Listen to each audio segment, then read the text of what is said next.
మళ్ళీ ఇప్పుడు ఫస్ట్ ఏం చేసినావు? కంచట్లో ఆయిల్ పోసిన. ఓకే. ఆయిల్ పోసిన తర్వాత క్యాండిల్స్ వేసిన. క్యాండిల్స్ వేసినావా అంటే ముక్కలు వేసినావా? క్యాండిల్స్ వేసి ఓకే. తర్వాత కర్పూరం బిళ్ళలు వేసినావా? కర్పూరం బిళ్ళలు వేసి వేడి చేసి దాన్ని కరిగేదాకా చూడాలి. వేడి చేసి ఇప్పుడు ఏంటిదంటే ఆయిల్ పోసుకొని కర్పూరం బిళ్ళలు వేసి క్యాండిల్స్ 3 వేయాలి. 3 వేసి అవి కరిగేదాకా కాగబెట్టాలి. కొంచెం మరిగిన తర్వాత ఇక మనం ఇట్లా ఇప్పుడు ఏంటంటే ఇప్పుడు ఇది ఆయిల్, ఇప్పుడు పోసిన ఆయిల్, ఇది ఆయిల్.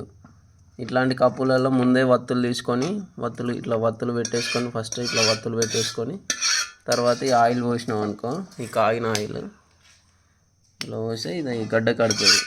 ఇట్లా గడ్డ అయింది ఇదంతా.